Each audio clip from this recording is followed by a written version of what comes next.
in pediatric nursing care, clinical instruction and academic leadership, specialize in pre-visualize and anxiety reduction among hospitalized children, simulation-based education and evidence-based practices.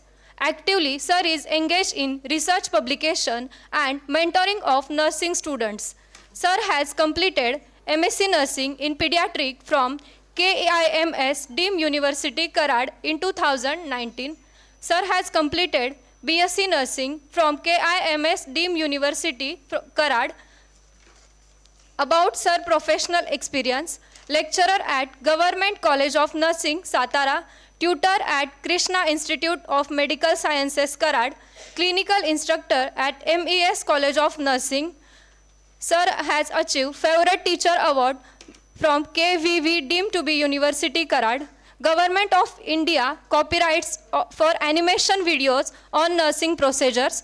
About publications: awareness regarding human milk banking among antenatal mothers, International Journal of Pharmaceutical Researches, effectiveness of pre-visualization of nursing procedures, assessment of adolescent eating habits and BMI. About certifications: Sir has a basic course in biomedical research, scientific writing in health research, BLS and ACLS certification, nutrition education program. I request to Mrs. Sheetal Nikam Madam to felicitate Indrajit Jadhav Sir.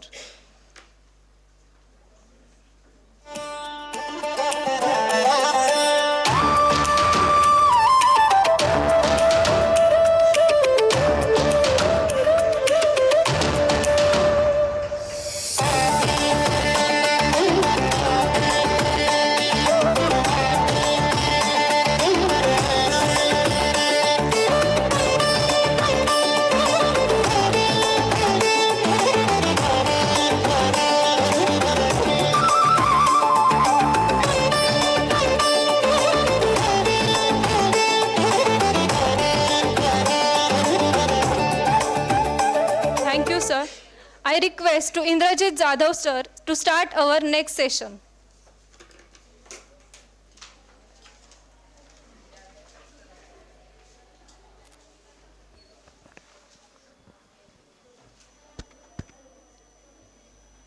Good afternoon, respected dignitaries and all the nursing professionals. I am thankful to the organizing team members, president, vice presidents of the Jadwar Institutes, and special thanks to Nikam ma'am for inviting me for this wonderful session. So basically, since morning, we all are dealing with the documentation, its importance, and even many of the well-known and honored personalities, they have shared their views over a clear and legal documentation. But moreover to that, somewhat different, I'm going to deal with that everyone is aware of it. So basically, the topic is legal aspects in the healthcare. So why legal aspects are necessary? Many a times we are coming across that nurses has done these acts, nurses has done these things, nurses has committed crime, she is neglecting the patients. Even the last news I heard that one of a nurse, she was handling about 2 wards and she got accused that she is not taking care of all those patients.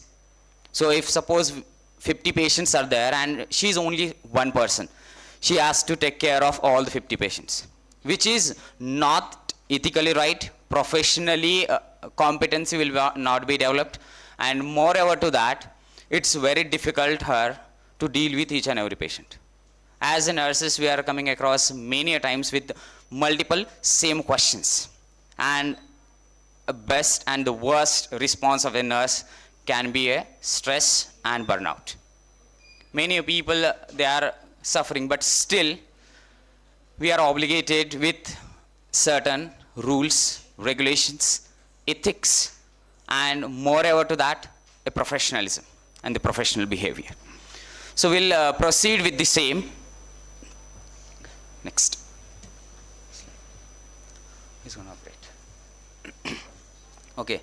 So basically, as everyone is aware of laws and the legal system. So before to accept this invitation with this topic, I was really worried that the president of this institution and the foundation all are advocates, and they are dealing with multiple such a medical legal cases. Now what I have to deal with? But then I came to know that we have to deal for my people, because they are nurses and I have to safeguard them as well as to the people for them that services are necessary. So basically, rules, regulations, moral and ethical principles are very much necessary whenever we are talking about legal system. So basically what we can see that these laws are applicable for each and every individual, from a patient, attendant, till a person who is managing that system.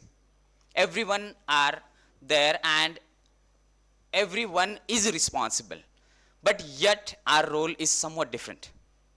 Why? Because we are directly coming contact with the patients. We are there for more than 8 hours in a shift and probably more than 12 hours for the night shifts. So almost everyone knows we are abide by certain ethical principles. We have confidentiality, we have privacy, again we have justice, non-maleficence, and so on. But it's not only for the first year BSc nursing examination purpose, or first year GNM or first year A&M examination purpose.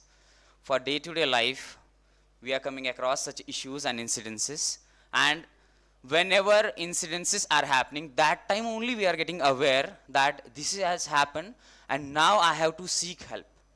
But why not to understand these on a prior basis? If I know that certain things I'm doing, that might be a negligence, that might be a malpractice. Many a time we are looking after administration of the oral medicines. People are saying, even books and even standard operating procedures are saying that one has to wash their hands. They have to clean all their equipments. Whenever possible, they have to sterilize too. How many of the nurses, they are practicing all those steps? Simply they are moving, opening the sachets. Again, some nurses are still doing that. This is your tablet, take by yourself. This is a malpractice too. But in a day-to-day life, we are used to it. We are not even bothering. But a patient like you and patient like me, when we are seeking for the health care, that time we are expecting the same, that you are supposed to maintain all other cleanliness and standardized thing, because we are aware. But what about those that who are not aware of this? So awareness, it's not only for the patient, but awareness by a nurse is a crucial thing if you want to work in a professional way. Because in a current era, as we discussed earlier, everything is made possible with artificial intelligence. Even if I'll ask a Google or even I'll ask to multiple search engines that provide me a medication if I'm suffering with vomiting, abdominal pain, simply they will provide. But before to that, they will say that we are not supposed to provide any medical related treatment basis. We can provide you the guideline, but you have to seek medical help from practicing physician itself. Then again, they'll come to us, and we all are abiding with the rules, regulation, and everything. Next, please. Next slide. Who is operating? Now, what are the definitions of the law? So, the sum total of the rules and the regulations by which a society is governed As such, laws is created by the people and exist to regulate all the persons. So this is given by the Guido in 2014. So basically we are coming across with multiple rules and regulations. Even today also. Why we are here? Because we have to safeguard our registration. And we want to earn 10 points after attending this. Only few of us are here that they want to learn that what is a legal aspect. Moreover to that, many of them, they are here that they want to know what are those updated documentation guidelines in terms of technology. Because during past decade, though technology emerged, our nurses still busy with writing the stuff and updating to the system. And we have to do that dual work. And again, it's increasing our burnout, anxiety, and stress. Some of them, those who are not updated, they are also thinking that why we are doing this. But they are not questioning why you are not keeping only a single record. Because it's very difficult that we have to write also, we have to type also. And in between, some person may come and he will ask that why you are not coming to my patient. And we are busy with the documentation. Both the things are equally important. But simultaneously, institutional policies are equally responsible for this, as some of the people, they are not trusting over multimedia as well as technological advancements. They are still in those writing work and paper and pen. But hopefully we'll do that, and we have to, because we don't have the choices. Moreover to that, the second definition given by the Salman is saying the law is the body of the principles recognized and applied by the state and the administration of the justice. This is very much necessary to understand, because every time whatever we are doing must be with the rules, regulations, and everywhere they have given certain guidelines to follow. So many a times whenever we are looking towards those nurses who are working in the ICUs, in the critical areas, in the operative areas, even working with the neonatal cases, they are wearing their sterile clothes only. Usually we are calling it as a scrub. Why? Because infection prevention is a prime responsibility of each and every individual who is there in the unit. So these are the rules. Abide by that particular institution. But whenever we are coming out of those particular areas, are we thinking of this? Many of us, they'll say that it was my professional area. Why should I follow this? But why not to follow? If those rules, regulations, and guidelines are necessary and bettering human life. Have you ever seen that we nurses, we are feeding our child without cleaning our hands? No, because we are aware of contamination. But many of us, they will directly move to the area. They will get a small bowl or a vati spoon feeding, a typical word. They will get that vati spoon and start to feed a child, which is again a malpractice. And such a things are really, really harmful for patient as well as nurses. As many a times we are seeing that relatives are violent. They are creating mess with the environment, situation, and even sometimes we have seen they are attacking the hospitals and even nurses too. At that moment, they will not see that she's a female nurse, she's a female, he is a male, they are nursing professional, they are not doctors, or they are doctors, they are not nursing professional. No. Whosoever is coming as a hospital personnel, they are doing the same. Because they are thinking that we have done something wrong. We have done or committed mistakes. And though we are having all the judicial system, but they are taking all other in their hands, and once you get all other consequences in your life, it's really difficult. And for that purpose only law is created, for the patient who is seeking health care and for the nurses and the doctors who are providing the same. Next please. So what are the functions as we are discussing? So it will define the relationship between healthcare personnel and the patients. Next to that, it will describe appropriate and objectionable behavior, because the behavior of a nurse who is very polite, seeking everyone's attention in terms of professionalism is necessary. But many a times we are coming across nurses, even to the web series also, to the movies and previous series also, they are portraying negative images of the nurses.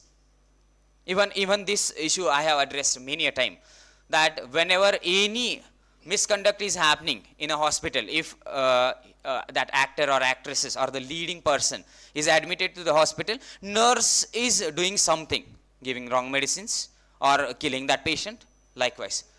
Only few of the people, they are showing that that particular nurse has helped. And currently even till today also we are objectioning. Even last week only we have seen to the one of a visit of a particular minister. He has done something, and now the nursing people, they are also coming across and they are asking for apology at least. They are not behind that other things, but at least apologizing behavior. It should be, because we are also dignified human beings as patients are. So the relationships among the people, it will also define by the laws. Then it will explain what kind of forces are applied to maintain the rules. It should not be a cruelty. So the current example what we can see is the Epstein files. Everyone is aware, or if you are not aware also, just read the content. Try not to find out those videos and other content. It will ruin your mentality for a while. So certain crimes and other things committed by the people, and they are somewhat well-known personalities. So such a cruelty also not expected by the people and for the people also. Wherever we are working, it should not be obligated that you have to work for 16 hours, 24 hours or for next 48 hours. Certain condition and the cases like prolonged neurological cases, there we have no choices. Even certain plastic surgery cases, there also we don't have choices. Our nurses has to stand over there till the next person is assisting. Next to that, it will help to provide solution for the many social and legal problems too. Whenever there are such problems, even we can see. So we have rules for the job description of the nurses in the government sector, that most probably 80-20, 80 female nurses, 20 male nurses, 90-10, 90 female nurses, 10 male. But only few governments are following the same admission criteria. They are admitting the students with the 80-20 and 90-10. But there are very much and more than enough institutions, they are not even thinking of that ratio. What about the next consequences? Where more than 20% of the male nurses are there, whether they will get job opportunity to the government sector? It's a questionable thing. And simultaneously, if we have less nurses in the same way, like 30 male nurses, 70 female nurses, those 10 posts will remain vacant, because eligibility criteria says 80 for the females. So that are also a notifiable thing, and we should think of this also. And so that the laws are necessary whenever it's are interrelated with each other. We have to serve and protect the rights of people while defining the limits of acceptable behavior too. You can be anxious, even you can have those particular different behavior, but you must have the limitations. As a human being, we may get stressed, burnout, but we should limit our behavior when we are in a profession. We should limit our words whenever we are dealing and talking with the patient. Certain things may come across, like if any mother, she lost her precious child, she will not come us only a simple cry. She will be only blaming us. That time we have to think of her first and then our. Because she has a lifelong loss. And we are dealing same cases for lifelong, and even we can say for every day or even twice a day too. So we have to define certain things, and even we have to limit from patient sides also and from nurses side too. So why we need the knowledge of the legal system? So it will ensure that the nurse's decision and the actions, why we have done this and why we have not done this too. So for everything, explanation and valid justification is necessary. Moreover to that, it will protect the nurses from the liability. Because many a time we are coming across a settlement between the people. But at what cost? A settlement with the monetary terms, a settlement with other terms, or a settlement with losing your license to practice for a lifelong?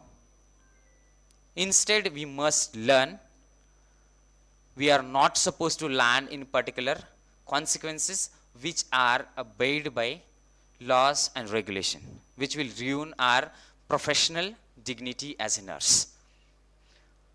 Again, practicing the nursing standards and understanding, moreover to that, a confidence whenever we are handling those such cases. Next, please. Now, what are the functions specifically? So, whatever we have discussed, the same I have elaborated over here. It will providing a legal framework for establishing the actions, then differentiates the nurse's responsibility from those of other health professionals, helping establish the boundaries of independent nursing actions, assisting in the maintaining a standard of nursing practices, and making nurses accountable under the law. As all these things are discussed in the ethics of the nursing for the fundamental subjects.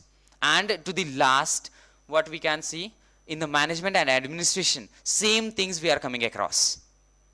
Because many a time as a human tendency, we may forget whatever we have learned in a first year. But we have to update our knowledge, and we have to keep in mind every day we must follow this. This is not for examination purpose. This is not for pleasing your external or internal examiner.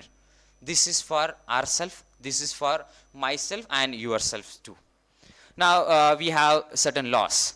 So basically law is again in a healthcare professional. We have taken two laws are specifically there. So we have criminal law and civil law. Moreover to that, under the criminal law we have fidelity and tort law and misendeavors. In a civil law, we have intentional torts, unintentional torts, and the contract law. Under the intentional torts, we have assault and battery, again false imprisonment, fraud, defamation, invasion of the privacy, and under the unintentional torts, we have negligence and the malpractice. So we'll see in a short, one by way, which is crucial and necessary to understand. Next, please. So what is a criminal law? Basically, it is very much important to know for each and every individual who is a part of a judicial system. The division of a public law that is of importance of care provider is known as a criminal law. Its main function is to protect members of the society from each other. It's not only that we have to safeguard nurses and patient will suffer, or it's not only that nurses will suffer and patient will do whatever they want. Everyone is having their rules, regulation and responsibilities too. Next, please. Now, what categories we have in terms of the crime? Serious crime known as felonies, they are punished by the imprisonment. And less serious crime are called misdemeanors with punishment of ranging from fines to prison terms of less than 1 year or even more than 1 year. As we have seen, Consumer Protection Act. And nowadays, we are providing services than that of the care concern. As everyone is getting some amount of money or some amount of rewards from a patients. That directly we are not getting, but in terms of the salaries, we are definitely getting. And in case patient is filing any particular case against a particular person, might be nurse, might be a doctor, might be even you can see a laboratory persons too. They can file as they have right to do so. And depending on the severity, if just take an example, antihypertensive, that patient is having hypertension approximately in between 160 by 100 or 170 by 110, and we are not administering antihypertensive, and because of that patient landed in particular consequences and the complication. People may ask compensation for it, definitely, and it will be a question towards your professional life too, even the type of care you are providing. So certain, it might be a neglected, it might be because of other consequences too. We'll see in the next. So what are the civil laws? So private law is also commonly called as a civil law, and the function is to deal with the relationship between the individuals. Now here we are stressing the individuals are nothing but our patient and the nurses. It's not only a staff nurse who is working with the patient, but the in charge nurse, but also a team leader, but also a supervisor, and even some sort of nursing superintendents also can take care of this.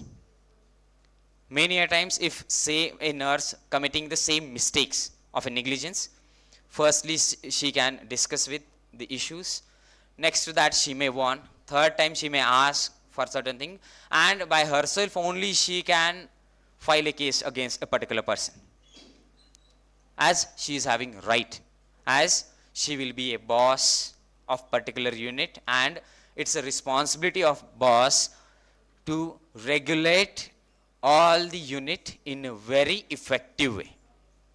So in the next we'll see what type of civil laws we have. So first we have a contract law, and second we have a tort law. So next, so contract law is nothing but we have a particular agreement between healthcare personnel, and even some sort of nowadays people are also having agreements. In case of IVF, they are having agreements that if so and so things are happening, how much responsibility will be taken by patient and how much responsibility will be there to the doctors, physician, or to the institutes. So it is all written in the contracts, and if we are breaking those contracts, whatever terms and conditions applied to that contract are applicable, and if the loss is more, they can sue you in a court. That is a worse situation, and we don't have time also to deal with, as everyone is busy with their own task. Even if you will see that nurses, they are working for patients in a clinical area from 7 to even 8 to 2, and moreover to that, for the night shifts also heavy workload coming across multiple patients. Simultaneously, those nursing professionals and educators, they are also busy because they are having responsibility of strengthening their profession. They are not only sitting over there, they are only teaching the students. No, they are also taking the responsibility of the strengthening their professionals though they are not directly in a contact with. Many times we are coming across, if any nurse is suffering, other professionals, those they are not known to each other also, they are supporting. Why? Because it's coming to the profession and we have to save the profession. But in case if we are committing a crime, no one will. Even our family member also will say, it's your act, your responsibility, and you are accountable for it. And that time we have to suffer as well as we have to save, and whatever punishments are there, we have to face those things, which is very stressful, annoying, and it is also affecting on your professional dignity. Next please. Now what is a tort? A tort is a legal wrong that is committed against the person or the property of another individual. ये patient आया हमारे साथ admit हो गया and उसने देखा कि मैंने कैश लाई थी, मेरी एक सोने की चेन थी, अंगूठी थी, नर्स लेके चली गई. हाँ, we are coming across many a time with such a situations. Why? सिर्फ नर्स ही है क्या उधर? नहीं ना. We have laboratory technicians too. We have attendants too. Even we have X-ray technicians too in case of ICUs. Even we have doctors too. Even patients, relative and attendants are also there. Nowadays, directly blood relatives are not coming. They are keeping their own attendant. And they are also attending a patient. But why only nurses? Because we are there 24 hours. It will be a simple statement by everyone. And investigation will start from only a nurse first, not to the others. Because, sister, this patient is assigned to you. Brother, this patient is yours. You have to see whatever is happening with the patient. But simultaneously, we are busy too if patient is suffering with the life-threatening situations, as like drowning. Even we can see many patients we are dealing with organophosphorus poisoning too. Even certain patients. That time it's really difficult for us to see for other things. But these laws are again behind us and we have to take care of ourselves, as they are saying you are committing certain things which are directly stealing a property to the patient. Again, tort law is relating to the individual rights and including the need to compassionate for a wrong. Simultaneously, they are especially important for the care provider because many potential legal problems are existing here in every healthcare setting. The last worst experience I came across is one of my fellow colleague. He was working in a mortuary as like in a casualty unit, and they have to shift all the dead bodies to the mortuary itself. And in between, with the rush and multiple patients were there, he just forgot to remove earring of a patient. He has not handed over to the patient. And after 4 hours, patient's relative, they were claiming that it was present over there and you have taken that. Now the first mistake of that person, that he has not taken care of himself also and that particular belonging. As whenever we are shifting any body to the mortuary, we have to hand over all the belongings. If it is a medical legal case, to the medical legal persons. If it is a normal case, then to the relative with the written informed consent. And he has not done that. For next 2 years, he was dealing with the same case and he got suspended for the 6 months from that hospital. And when he resumed his duty, he was not allowed to work in a casualty unit. He was asked to work in a general medicine and general surgery unit. And it was really a terrible situation for that person, as he was working for last 10 years in the same unit and he was dealing with very effective way. And afterwards, it's really difficult to deal with such a situation at the personal level also and at the professional level too. Next, please. So, what are the intentional torts? Assault and battery, false imprisonment, defamation, fraud, and invasion of the privacy. We'll see one by one. Next, please. Now, what is assault? The threat of bodily harm to another, but there does not have to be actual touching for an assault to take place. It's only with your actions, with your words. It's in a simple term, what we can say is abuse of a patient in a verbal way. We can have example like threatening to the harm a patient or performing a procedure without informing consent. And it's not only informed consent. Nowadays we are coming across like informed written consent with benefits, risk, and alternatives too. And it should be countersigned by a personnel who is there to safeguard nurses as well as the patients. It's not only for the nurses side, but for patients also. If certain cases are coming across, we should be there. And a new trend, which is non-happier thing for us, is management is securing CCTV cameras everywhere.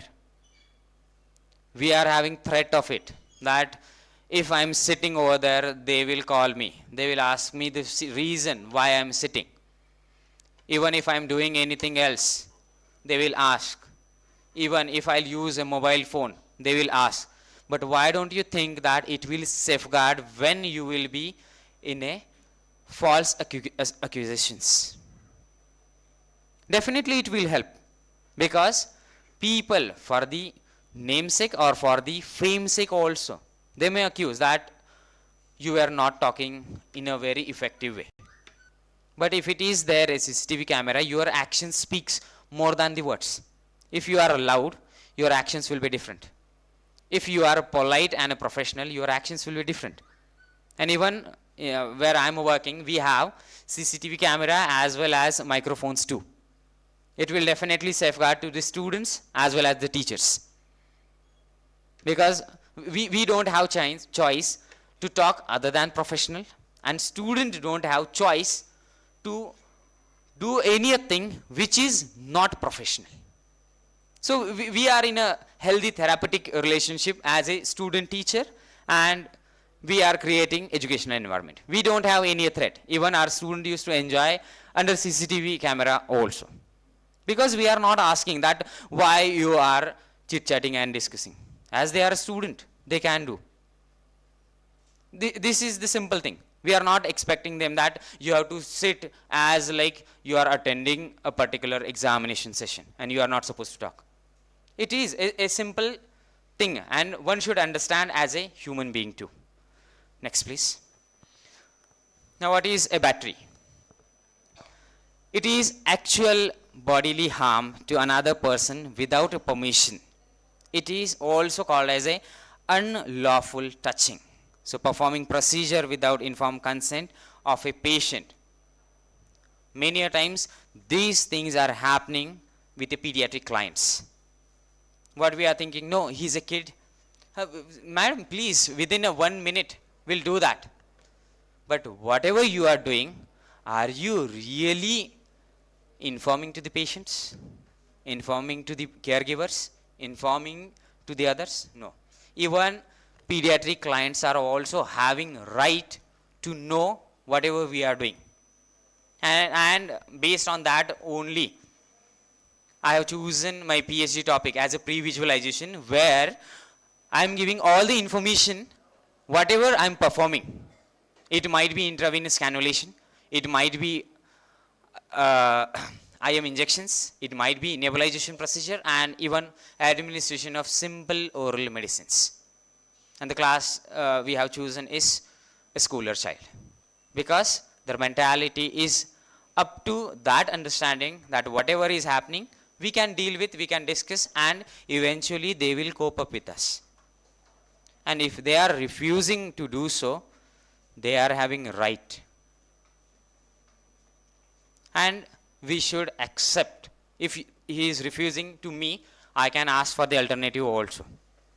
If they are refusing to the same, if it is non-threatening thing, we can move ahead. But if it is a threatening thing, we have to take concern of it, and we have to deal all the things with the parents and the guardian too.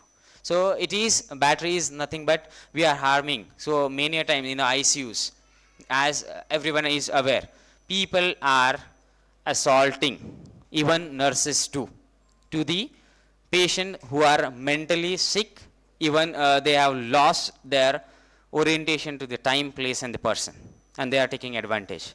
But who we are not God, we are not what we can say judicial people, we are not even a government to punish a people. We are there to relieve a person from his suffering, because he needs that. And what we are doing, we are bodily harming him.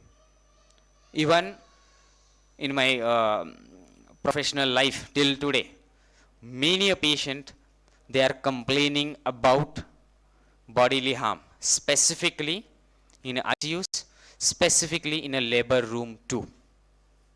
And nowadays it is somewhat reduced. And I don't know how many female people over here, I'll not gender bias over here, but still I'll say that how many of the female, they are expecting that their spouse or partner should be there at the time of delivery, and how many of them are accepting that they should be with us. 50% of you will say we are not expecting our partner to attend a delivery. He has to do his task, I have to do my task, he will not help us. Many people, they will say that we are expecting, but we are not allowing because of the system. But it's your right also. It's a right of your partner too, if he wants to attend. And moreover to that, rate of assault in a labor room will be reduced to 0 if they are attending. A simple fact. Because he is not going to perform any procedure, he has to only attend. He has to only take care of mentality of his partner. The simple thing. But their partners are not allowing them. This is also a question mark. So if we want to reduce particular unlawful activities, we should take step from our sides only. It's not only it is there on a paper and we have to follow. We are not robots. Even we are not ChatGPT that I'll command and he will provide. Certain decisions we have to take for ourselves whenever we are talking about humanity. Next, please. The false imprisonment, a violation of the person's liberty of another person through unlawful restraints. So that again we have restraint policy. You are not supposed to restrain any patient without his consent. Though he is hospitalized, though he wants to go home. So that we have against medical advice discharge. Again we have his discharge on request. And lastly, he will get discharge from our side. It will be a cure discharge for a patient, or even in certain cases what we can see is he is not able to adjust with this, and we are not helping this client as he is not responding to the treatment. That time also we supposed to do. But we have certain patient that I have to take the if sudden cardiac arrest has happened, so I am taking treatment over here. Now I am feeling well, I am better. And after 4 days, that my relative, my caretakers are not here, I want to move from this to my area. Who are you? You have to tell him that you can move with the assistant, as it was a cardiac arrest. We can make a provision for that person to his own place, or even we can ask to the person who can take the responsibility of your patient, and you can leave. Even in case you are not supposed to do so, you don't have legal right to keep your patient as it is in a hospital. Even for the restraint policies also, every 2 hourly, whenever we are trying to restrain a patient in ICU settings, we are trying to hold a patient with the physical restraints and restraints which are only known to the nurses. And the best restraint we are aware of is injection midazolam. Right? That patient is too rowdy, sister, I'll do that. Resident and treating medical officer is there. Doctor, he is too rowdy and this is my night shift. It was hectic throughout the day and I want peace. What about your peace? Patient will be in peace for lifelong if you are doing so. So we have to think of that, and whenever it is needed, we have to provide restraints to the patient. And it's a right of every nurse as well as it's a right of every patient to know what is happening with him. So whenever it is necessary, try to restrain a patient. Whenever it is not really necessary, we supposed to allow him, he can freely go to home. Next, please. Next, we have the defamation of a character. So damage is caused by person's reputation through spoken or written word. And this is very much important thing for, I guess, we have students too who is attending over here. Right? So since morning, we came across very honored and dignified personals who have addressed multiple things. But moreover to that, what I must address as like I'm in a middle age, as like I'm not too old, I'm not too young, but concerning with the patient, we are not supposed to disclose any information, identity of a patient. As like whenever they wants to disclose their information, they will. Who we are only a care provider. We are not their PR team. We are not their personal assistants. We are even not handling their professional and social media accounts. So try not to discuss any information of your patient. Handing over doesn't mean gossiping about the patient's thing. Handing over is mean whatever things I have done, whatever guidelines, rules are there, whatever I have done and what you have to done. That discussion should be there and it should be patient oriented. It should not be like that a patient is having these things in his past and he is doing these things. No, it's of no use because he is here for the peace of mind. And what we are doing? Making anxious. Even many a time, some of the patients, as like what we can say, adolescent people, whenever they are coming across, they wants to hide their own information or they wants to publish their own information to their proper channels. And if we are discussing and disclosing, it will adversely affect on their mentality. If we are talking about a current generation, which is a technology based.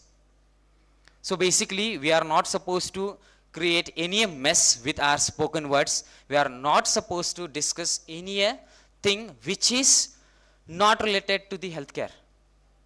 The personal life, just think, if my information is disclosing without my consent to the any person, it will be harming to me, not physically, but mentally, that they will think wrong about me. They will be judging based on their perseverance and their comprehension. So instead, try to avoid this. Next, please. The fraud. This will practice such as a promising a miracle to care.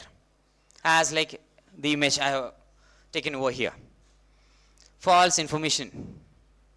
Many a time we are giving false assurance, which is a trouble thing for you, your hospital, and for your team too.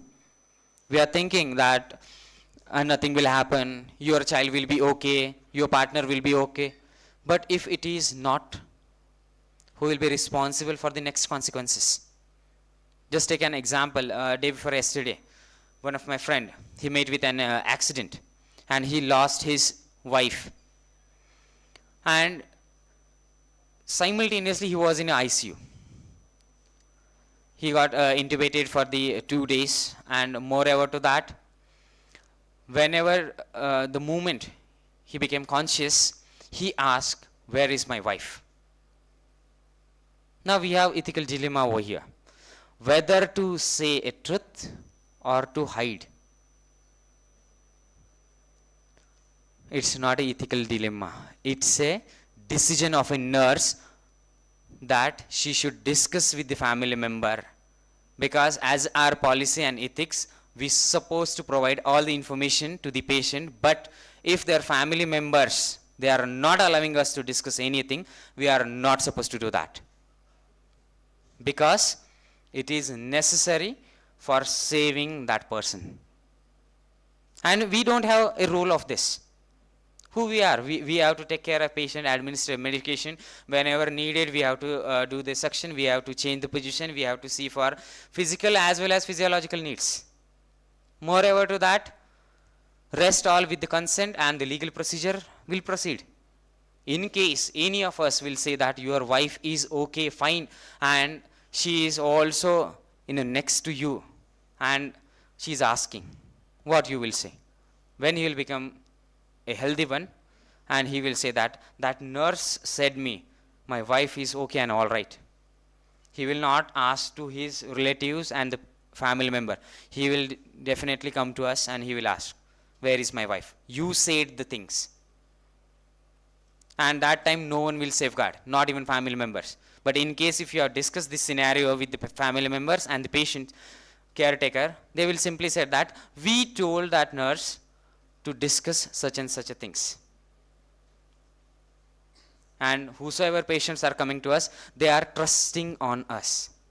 Even they are with their family members.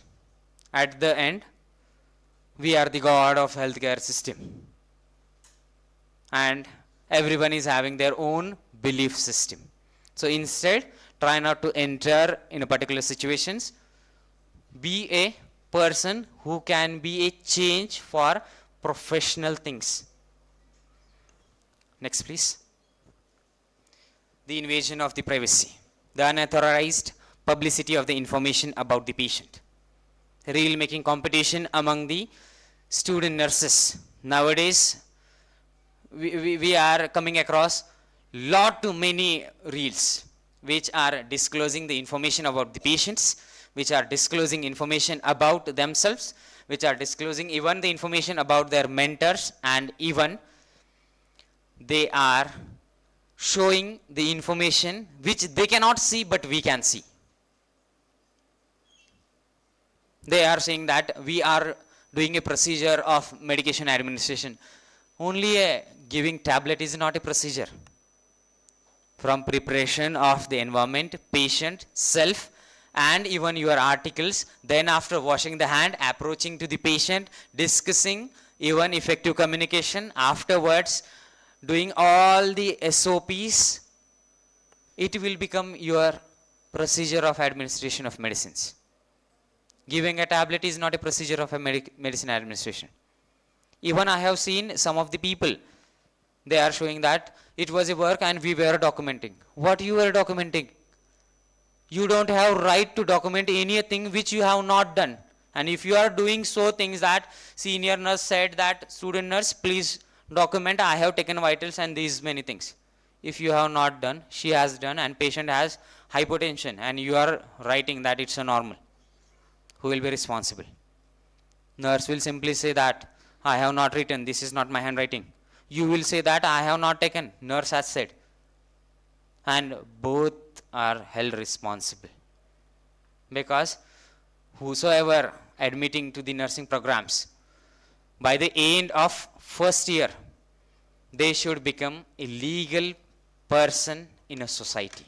And that's why we are having that rule of they should be completing their 17 years at least whenever they wants to enter in a nursing profession. So these rules are very much necessary to understand what is happening, and they are also safeguarding. It's not only a threat, but they are safeguarding. And we supposed to take care of each and everyone's privacy, including yourself. Many a times we have seen nurses are gossiping about their husband, child, even their in-laws, and even friends in front of patient, and expecting that patient should give us respect. In terms of what? In terms of husband, in terms of children, in terms of gossips? No. If you are talking professional way, in a professional settings, they will definitely give. And such consequences are arising because of us only. It's not only me or it's not only you. It's because of us, because somewhere at the system, everyone is having their defined roles. As educator is having their role to create such nurses who will care to the patient at local level and at the international level too, because we have expanded role of nursing profession. Next please. Now we have the unintentional thoughts. So unintentional thoughts are that the nurse did not intended to injure the patient but did not maintain the nursing standards of the case, specifically negligence and the malpractice. These are very much well-known terminologies among nursing personnels, but they are unaware of their own actions. Since lecture has started, I'm talking about medication administration procedure.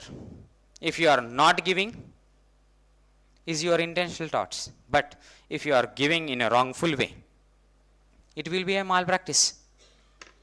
And even if you are aware that patient is on antihypertensive, he is having medicine dose by 9 a.m. after breakfast, but don't know because of what, his blood pressure is only 100 by 70.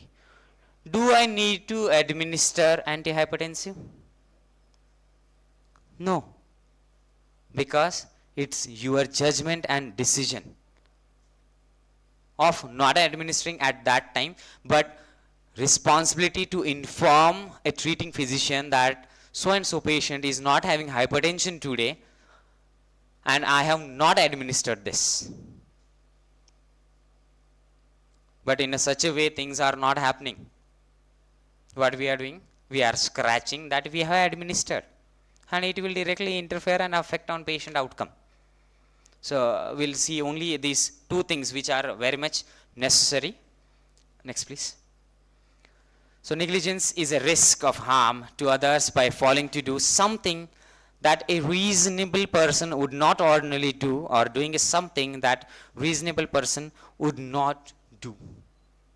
Patient has a sign, but he is a patient, he is an old person, he is sleeping nicely. Why should I stay there? I have lot many works. Lot many work that scrolling social media. Lot many work I have to update my all the previous registered, because that time I have not updated. I have not maintained the record on time. Moreover to that, in between if patient is asking for the help, we are not attending, because we are neglecting, and that negligence is really affecting someone's life. So we have seen many cases as like, he is very old, he is on a ventilator, he is at end point. Why should I bother? Why to waste my medicines while administration? But have they given any consent for this? Nowadays we are coming across DNR consent, do not resuscitate. It is still there, but people are well known and very much nowadays it's very popular, because everyone wants peaceful death to their loved ones and for themselves too. But it doesn't mean that patient is on medicines and if they are not consented for the same and we are not giving, it is also a negligence, though patient will die or may not die. Next, please. And the malpractice. It is a negligence committed by a person functioning in a professional role. It occurs when a nurse acts unethically, demonstrates deficit skills, and fails to meet the standardized care. The worst example I must give over here. When child was there in a warmer and nurse has not attached temperature probe. Child got burned. Keeping child in incubator was a responsibility, but not following rules and regulation was negligence and malpractice too.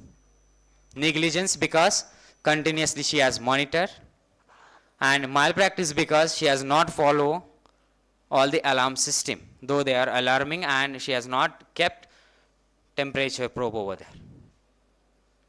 And they are very much unethical things we are practicing, we are coming across, and so that the NICU nurses you are coming across, they are very impatient in terms of other personals and very patient in terms of pediatric clients.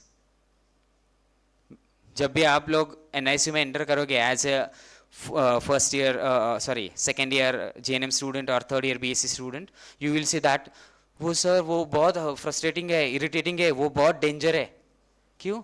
No, she was not even allowing to touch, not even incubator, not even other system. They are only saying that come here and observe. Because first time you have entered, you must know rules, regulations, sterility, importance of human life.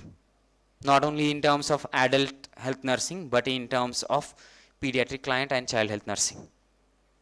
And then onwards, only a few nurses will become a pediatric nurses, as both the roles they have to perform, patient and impatient. Impatient for the one who are not following rules and regulations, as continuously they will be shouting. Even I have that worst experience when I entered in an NICU, and I have thought that I'll never work for a pediatric client. And today I am a pediatric nurse, and proudly I can say that I am a pediatric nurse, because that moment I came to know whatever she is doing, it's for her patient. It's not for herself. She is not pleasing herself. She is caring for her clients. And that change is necessary, though we are technologically competent, but traditionally also we have to keep in mind. Next, please. So common legal issues in a nursing practices we are coming across is consent, abortion issues, student nurses, and assignment issues. So the consents are required for the routine treatment, hazardous procedures, and some treatments, and for the research purpose. It will be including your treatment plan. It will be including your benefits. It will be including side effects too. And it is mandatory that patient should be informed in his understandable language. It's a primary responsibility of whosoever is obtaining a consent. So in many times we are not obtaining consent directly. So doctors are obtaining the consent, but as a witness we have to countersign those. And for the certain basic procedures, that time verbal consent is also taken, but in a certain special cases we should think of written consent too. So in case of refusal, patient is refusing that he don't want intramuscular injection, and if you are trying to convince, try not to. You can inform that why it is necessary, good side effects, and still if he is refusing, just inform to your treating physician that this type of route of medicine is not accepted by the patient. We must prefer another route, and we can. We are not creating mess, we are not complaining, we are just in a flow of making healthcare system good, and we are waiting for the patient outcomes. Next, please.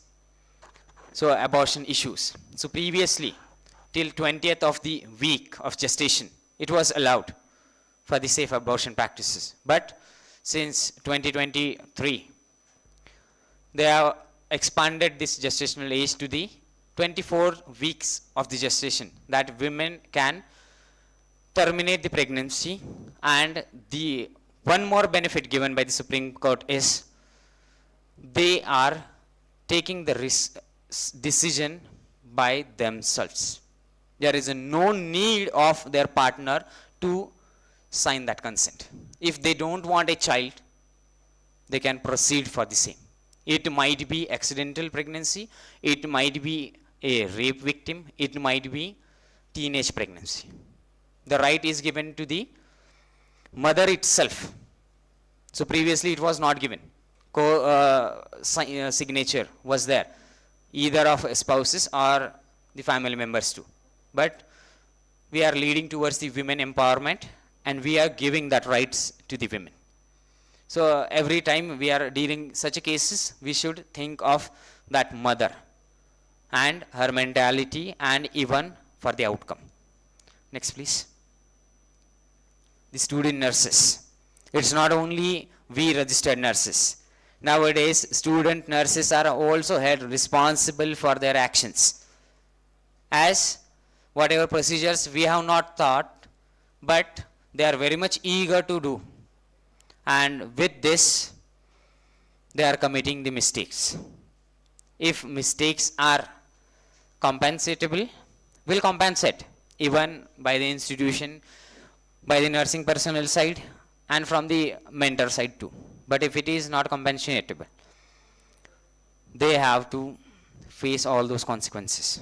So whenever they are performing any procedure or any other thing, the nurse who is accountable in a unit, so head nurse may be there, in charge may be there, or senior nurses, they should supervise every time, because of inequality of ratio, that many a times we are unable to attend all the students. And that time, those who are registered nurses, they should see what the student nurses are doing, whether they are doing right or wrong, they are doing correct or not. Even one mother, she was suffering with the gestational diabetes mellitus, and student, he asked to do a BSL. He was an internship student. He was tired. He simply wrote that BSL level is only 80 milligram per deciliter. And then after, what was the thing? They have thought that if it is before the breakfast we have taken, so after the breakfast we are not supposed to give. When that nurse said that please have your breakfast, she said that, sister, why you have not taken BSL today? Sister said, no, we have taken. Our student, he said that your BSL is 80. She said, no, it's not. No one came to me and no one has taken that. Then after, when she took all those parameters, she came to know that the BSL level is 160 milligram per deciliter. Do we need to take a measures? So everyone is accountable, but more accountability goes to the nurse who is responsible for the patient. So whenever we are dealing with the student nurses also should consider we are dealing with the human beings, human lives. Whatever truthful information is there, if you are skillful enough, you can perform. If you are not, try not to. Under the supervision only you are supposed to do. And for that, INC has given simulation and module based procedures prior student is entering to the clinicals. So these are certain things we are coming across, and we are trying to change a particular rules, regulations. Okay, next. The assignment issues. It is specifically dealing with the staff nurses. So we are having short staffing pattern, floating assignments at a time, one patient, two patients, or sometime whosoever is admitting, you have to deal with. It's very making difficult. Then the physician's orders and nursing judgment. So if you are dealing in an emergency department or in a medicine department, it will be very difficult. Every 10 minutes, 15 minutes, treating physician and the MO, they are changing their orders. That sister, give this medicine, sister, give this. Wait, I have not loaded the first one. How can I? So such a things are coming across and we must take care of it. And whenever assignment issues are coming, try to take such a cases which you can handle effectively, except life-threatening situations. And the last one. Next, please. I know everyone is tired, but it is for us. And it is a post-lunch session. Everyone is tired, and though we have earned 10 points today, but this is for lifelong. And we are trying to recall all whatever we have learned. Then this is really necessary things. The last one, please. Next. What is that?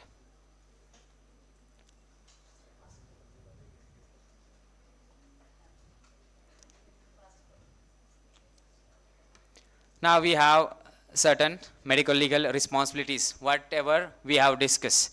So next please. So these things we have discussed, that safe, competent care, and the important acts we must coming across are nursing practice acts, hospital policies, consumer protection laws, professional standards of care, and ethical codes. With all these only we have to stand and we have to provide the care in healthcare systems. Many times this is very much irritating situations whenever we are coming this, and this is the thing. In first we are coming across, even everywhere whenever you are entering to the institution, you will see that code of ethics, code of conduct given by Indian Nursing Council, not only for reading writing purpose but for implementation purpose in a day-to-day life. Next please. So the duty of care. So as a registered nurse, we all are obligated to provide the standardized and professional cares with maintaining your professional code of conduct and ethics in a lawful way. Next please.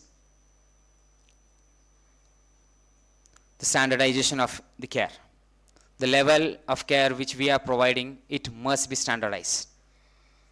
It should not be as like we have a number of the tasks and in a hurry we are doing a malpractice.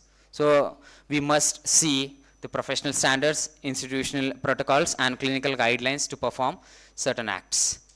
Next. Negligence in the nursing practices. So whatever duty existed, duty breaked, and injury occurred, it will create a direct causation to a patient, and it should not harm. So whenever we are doing a practice, it must meet your goals in a standardized way. Next please. Accountability and the responsibility. Whatever we are doing, we are only accountable and responsible for the actions. Even if we are delegating our responsibilities, but accountability is beared by a person who is delegating the task. So always keep in mind, whatever you are doing, it's your accountability and you are responsible for it. Next please. The documentation responsibilities. Since morning we are coming across, but the smart and acceptable documents we have to create, which is safeful and lawful. It must be accurate, complete, timely, objective, and signed by a person who has done those tasks. Next please.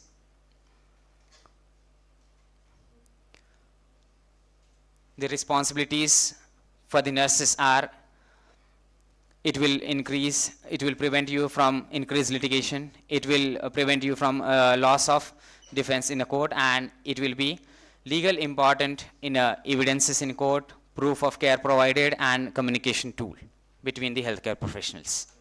Next please.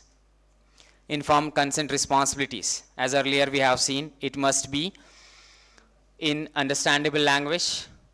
It should provide pros, cons, and possible benefits and side effects whatever you are doing, it must be there in your consent, and it should be co-signed by nurses whenever necessary. We are not supposed to take a consent of operation on behalf of any doctor. It has to taken by a doctor only.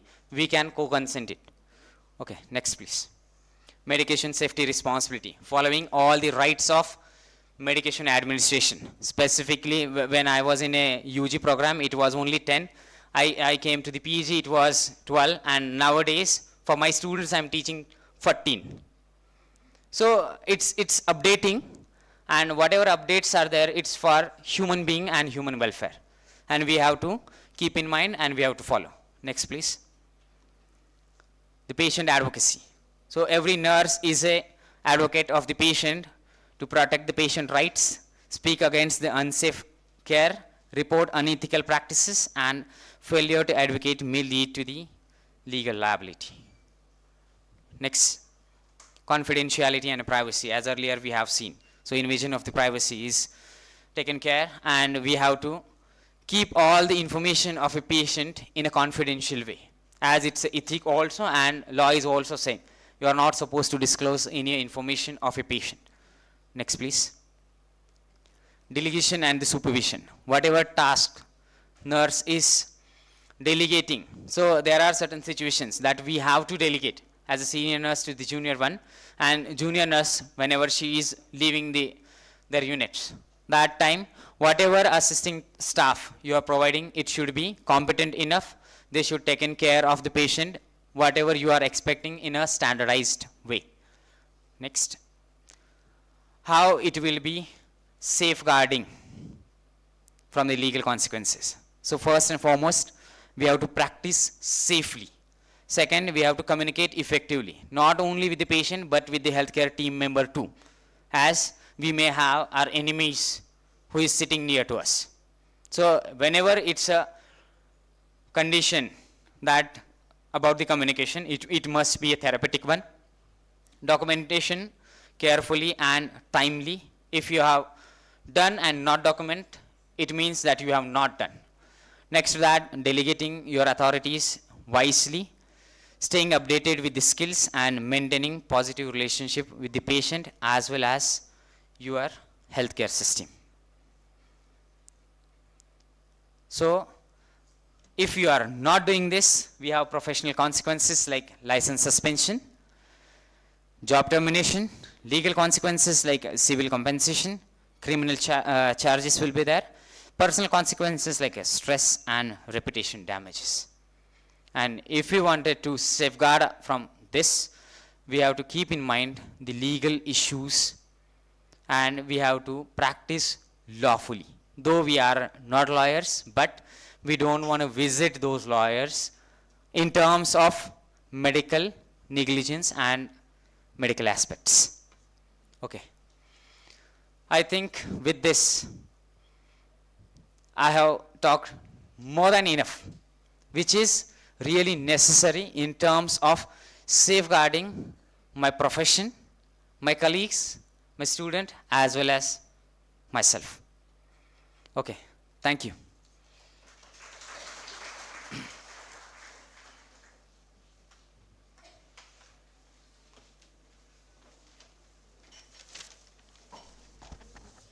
Thank you, sir, for mentoring us about medico-legal responsibilities and how to prevent legal issues in clinical practices as well as medication safety responsibilities. Thank you once again. Moving towards our last session, which will be conducted by Ms. Loma Wagmare Madam, and the topic is Nursing Audit and Excellence. Before the session, we will see the brief introduction about Madam.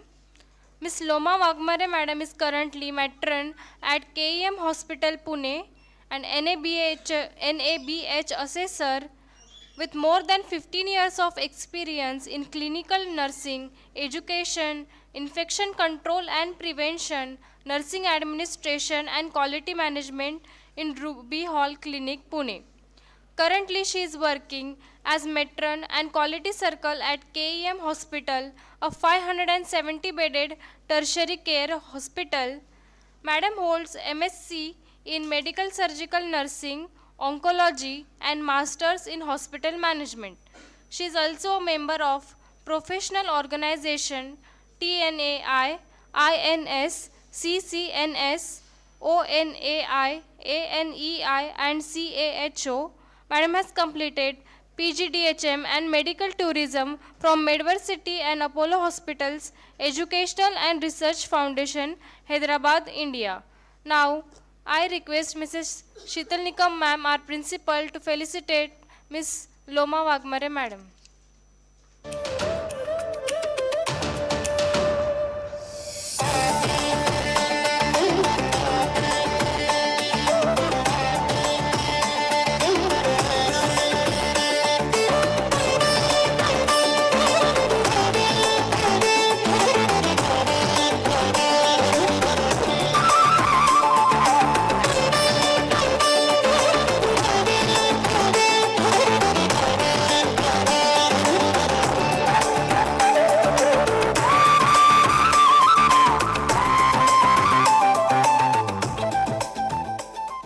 Now, I request Madam to start our session, which is Nursing Audit and Excellence.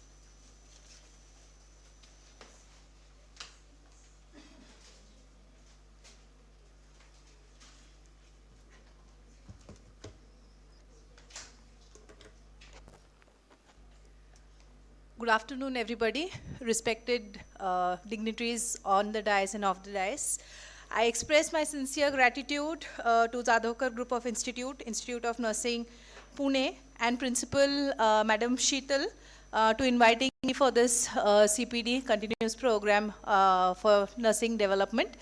To me, to stand on this podium becomes very difficult, so I've requested for a portable mic where I can, move. Meanwhile, I feel privileged to talk among such seniors and subject experts that I'm among them to, stand and share the podium with them. I have my guru with me, who is the observer for today's MNC session. To initiate, I come from 113 years. Yes, I come from.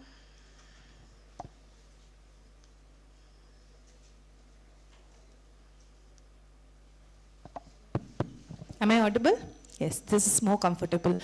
I come from a 113-year-old organization in Pune, that is KEM. Next.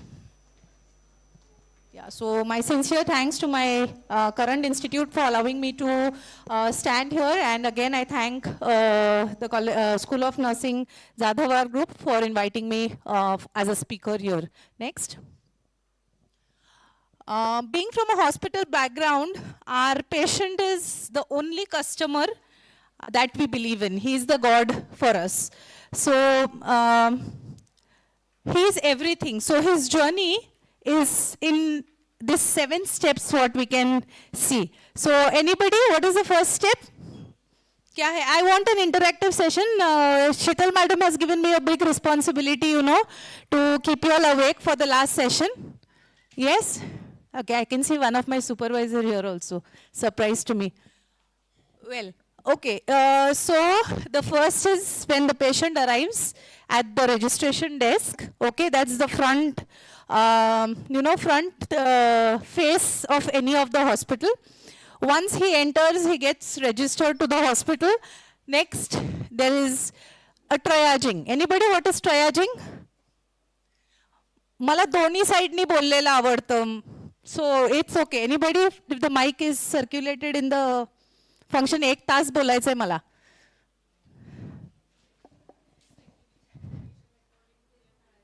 Yes, so segregating the patients according to the priority. So if it is an emergency, we send the patient to ER, and from there it is triaged, whether the patient wants to go to OPD, whether he's come for an IPD admission, etc. Fine. After the registration, what is the next? Consultation and diagnosis. If he is in OPD, he will go to the OPD, get himself diagnosed, and then he decides whether it is an ICU admission, or he gets discharged from the OPD, or he gets admission in the ward. Next. Just keep on next, huh? So those circles will come, who is operating the slides. Next. Okay. Fifth is recovery and monitoring. Okay, so once the patient gets admitted, whether in critical care or wards, and there is a recovery phase, there's ongoing assessment, there's pain assessment, there's nutritional rehabilitation, family counseling, etc. Once the patient is okay, then we have a discharge plan for the patient. In discharge planning also, we have discharge summary prepared, we have medications, follow-up instructions which we give to the patient, we have health education provided for his disease ailments, and billing and feedback. At times, billing becomes a very sore point for any hospital. So whatever treatment has been given in those all 5 steps gets nullified when we come to that small point of billing and feedback. And the last one is follow-up and continuity of care. Next. So OPD follow-ups, teleconsultation if applicable. Few hospitals do practice teleconsultations. And next is home guide. So after this patient's journey, what we want to understand is, in these all 7 steps, how we performed. Okay? So how can we evaluate ourselves? One is feedback, what we saw. Anything else what comes to your mind? What do we need to introspect? That is audits. Okay, so for today, what I'm going to speak is about nursing audit excellence. First is how do we perform audits and how do we excel in performing those audits. Next. So a simple definition from the textbook which I have taken is nursing audit excellence means it is a systematic evaluation of nursing practices to ensure they meet defined standards. So every hospital has a defined standard. They are, made by the hospital following some other standards, like NABH being one of the accreditation body which helps us in giving those standards. JCI is one of them, and so on. Okay, so standard of care, patient safety goals, and regulatory requirements. Next. So what do we comply with it? It is compliance with clinical protocols, documentation necessaries, patient safety indicators, infection prevention practices, medication administration and safety, and patient satisfaction. Next. Now, what is the objective of doing any audits? Well, before going to this objective, how many of us are from the hospital background? Madam told me कि madam सारे ज़्यादा nursing hospital background से. Please raise your hands. No, so गए. Hospital background. How many of us are from the hospital background? Rest from college side. Okay. Raise your hands from there. Yes, hospital background. Nobody from there from the hospital background. Hospital या students या college side faculty. So this gives me a more broader, things to explain the hospital side. So what is this objective? हम क्यों करते हैं सारे audits? क्यों ज़रूरत है ये audits करने की? So one is to ensure safety and ethical patient care. Just my previous speaker, Dr. Zadhav sir was saying that we have to bind to the ethical aspects of what care we are giving. So when we are doing the care, are we really bound to the ethical practices what has been laid down? Next is identify gaps in nursing practice. We said we saw the journey of the patient and we say, are we really giving the exact care what we are supposed to give? So audit helps us to identify those gaps. Next is improve clinical outcome. Strengthening documentation quality. Again, coming to legal aspect, a thing which is not documented, any procedure, anything what has been not documented is not done. If you break your head 1,010 times, I talk to my staff and they say, Madam, मैंने vital signs check किया था. And if it is not documented, do you think it is done? Yes or no? No? किया था ना? She's telling me किया था, madam. What do you think? What should be my role as the nurse leader? Should I trust her or should I trust the document? Yes, yes. In the court of law also, what is documented is done. How much ever you all break your brains and say, Madam, मैंने किया था, if you have not done it, if you are not documented, it is not done. So who will stand for us? These audits will stand for us. When I know that somebody is monitoring me, I will be more cautious. Audits होता है, तब हम ज़्यादा काम करते हैं ना? Yes or no? Yes, from the hospital side and or even the college side, when you all have NAC assessments, और ज़्यादा से काम करते हैं. Yes or no? Okay, so that helps, yes, to strengthen our documentation quality. When you know that somebody is monitoring, traffic signal पे अगर मामा खड़ा होता है तो हम ज़्यादा अच्छे से wait करते हैं.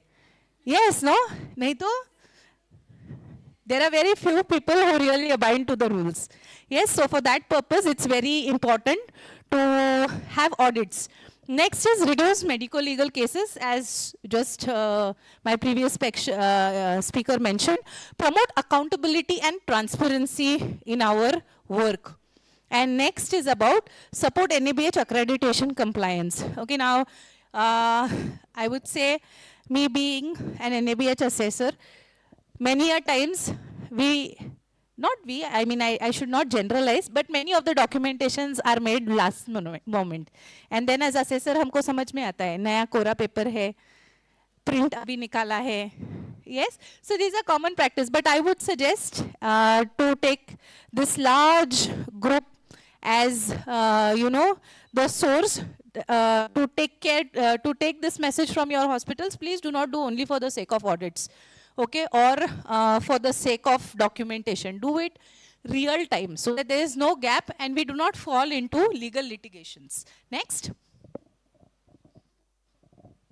Okay. Now, since there are many of them from the college background, okay, this is very easy for them to understand. What are the types of audit?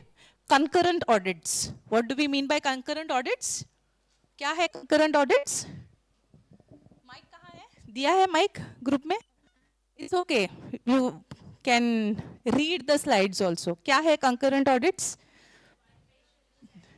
Yes. So जब भी patient साथ में है, yeah, that time we do concurrent audit. I'll give you an example of concurrent audits. Let's say we are doing a procedure audit. Let's say, for example, I am going to observe my nurse to understand her competency on IV cannulation. So I have a team of nursing auditors who will go around on their rounds, and if they see a nurse, actually putting an IV cannula, she'll stand there, she will observe what is happening, and with the help of the checklist, she will tick. So that becomes my concurrent audit, okay? So done while the patient is admitted, okay?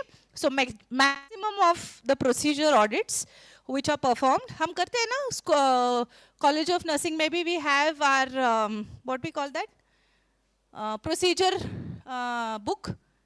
Yes, so that is a kind of concurrent audit which we have in the hospital also. आप बोलोगे madam college में भी वहाँ ये कराया, अभी hospital में भी आप यही करा रहे हो. What to do? We have to have our checkpoints everywhere. Yes, do you all agree with me? Okay, and we should take it in a positive way. It helps us to be streamlined. It helps us to improve our efficiency. It helps us to abide with the procedures. Okay, so that was about the concurrent audit. Next is about retrospective audits. What is retrospective audits?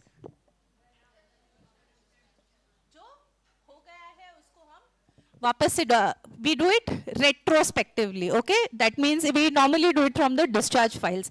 It is done after the discharge. So let's say I have to documentation audits. Basically, we do all retrospectively. Let's say I have an initial assessment form, and I want to understand what is the compliance of my initial assessment by my nurses.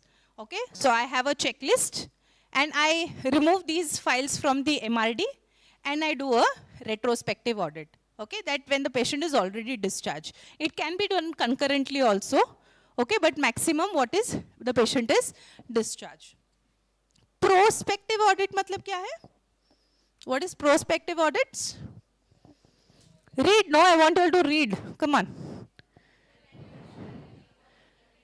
Yes, so evaluate care before implementing. Okay, so before doing something, we evaluate what are we doing, we prospect it, and then we do the audits. Next is clinical audit.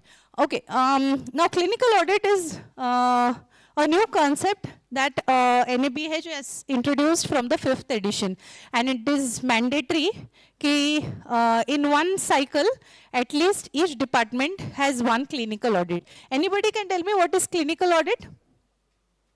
क्या है? What is this clinical audit? Okay, IV infusion. What else? I have given few examples. Nursing में होता है clinical audits? Do we have clinical audits in nursing? Yes, no? Yes, okay. So what are these examples?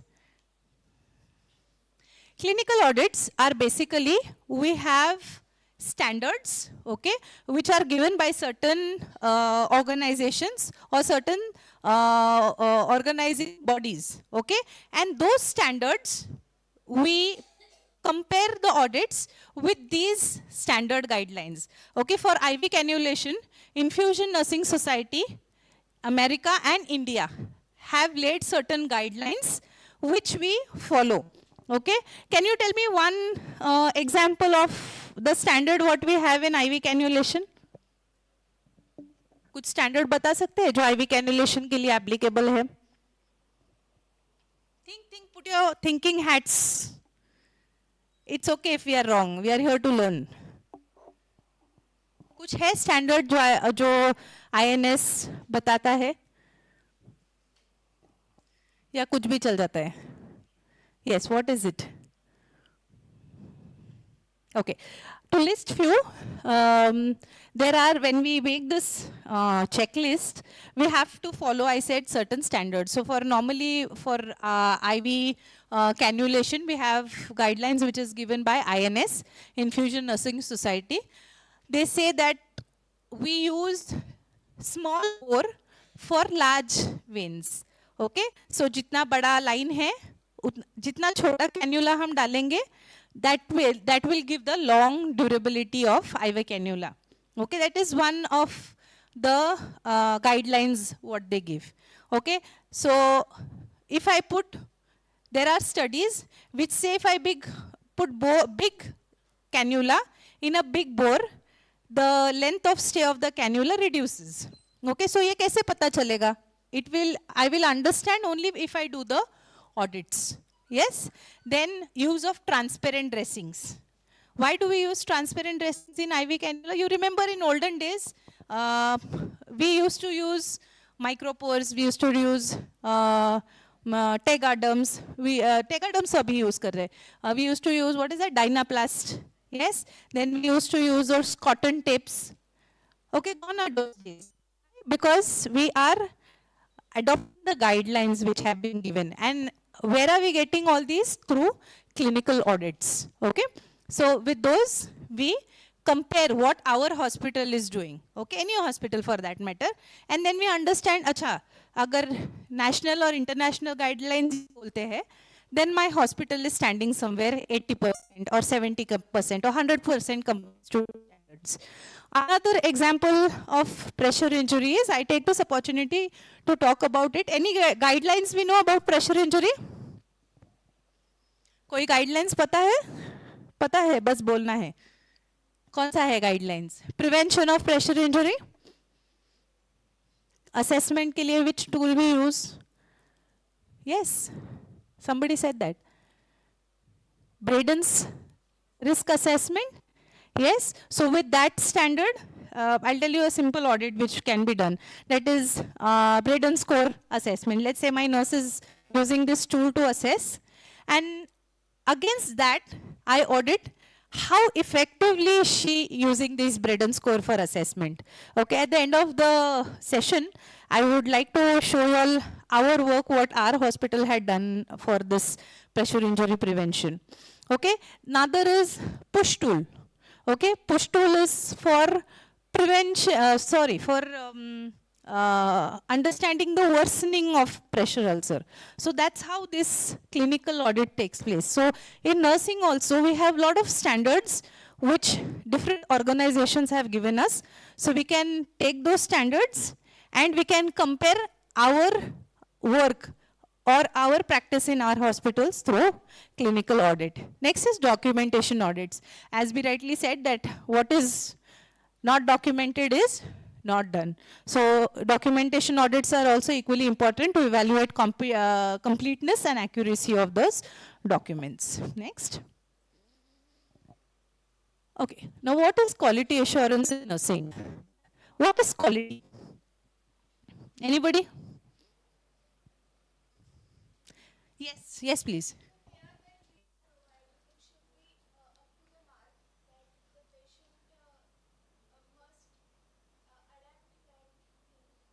Correct, correct. Yes. Anybody else would like to give a try? I like this two-way communication. तो मुझे भी bore नहीं होता है slides पढ़ने के लिए. And I get inputs from you. We learn, you know. We are also here to learn from you all. Yes, madam, you want to say something? What is quality? Very good. Mic पाहिजे. Madam, you want to say something? What is quality? तुम्हीच बोला. It's okay. You are my future leader. What is quality? बरं, मी तिच्यासाठी सांगते what is her quality. आज या कॉलेजची lift चढताना did anybody think की बाबा मी लिफ्ट मध्ये गेल्यानंतर काय होईल? Did anybody thought about it? Lift बंद पडली तर, लिफ्ट खाली डासळली तर, लाईट गेली तर, did we think about it? No. Why? Because we trust in the quality of this college. Yes or no? Before jumping on this podium, I mean, I never thought कि बाबा podium खाली जाईल का नहीं? Yes. So that is quality. Before even buying a 2 rupees pen, what do? Scratch करते हैं ना? Yes or no? That is what we are checking the quality. Okay. So similarly, the same applies to our health industry. Yes. So what is quality? Quality assurance is a systematic process to ensure healthcare services consistently meets with established standards. I am keeping on repeating this established standards because in health industry, we always talk or compare our standards with what has been established. Okay. So what do? How does a hospital form its own standards? कसं काय एखादं hospital आपले स्वतःचे standards बनवणार? Okay. So first is SOP. SOP काय आहे? मी मुद्दाम short forms टाकलेत कारण आपल्याला हे शॉर्ट फॉर्म्स माहिती करून घ्यायचेत आणि तरच आपल्या लक्षात राहतील. Okay. What is SOP? Standard operating procedures. म्हणजे काय?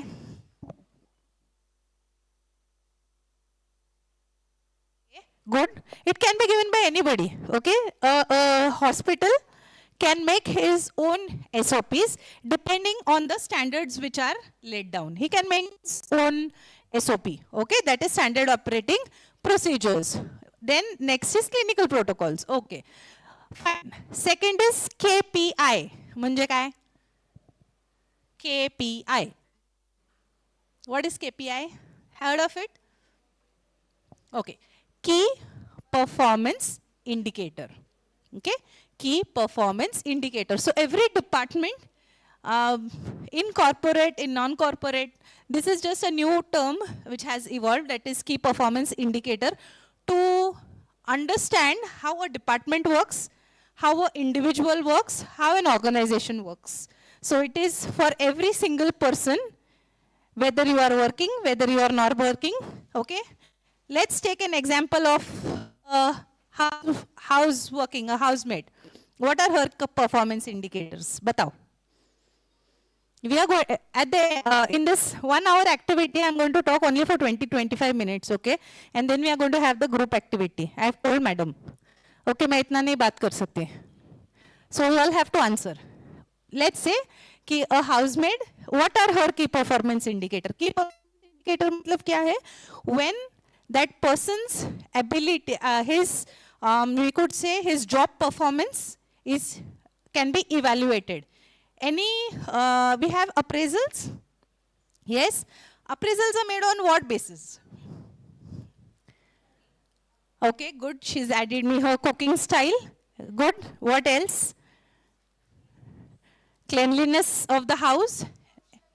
Punctuality of coming to the job. Very good. Huh? So she's defined her indicator for her maid. Very good. Huh? Anything else anybody wants to add?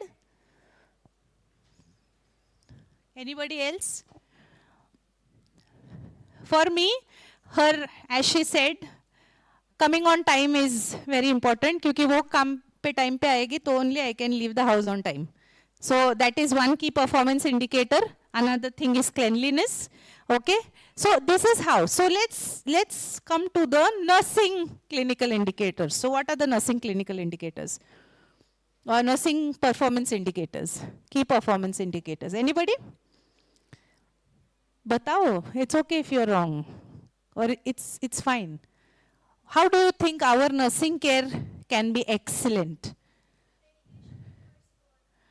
Dedication towards what? See, when we are saying indicators, it has to be measurable, okay? In terms of percentage, okay? In terms of number, okay? So, how do we measure it? Yes, somebody? Charting?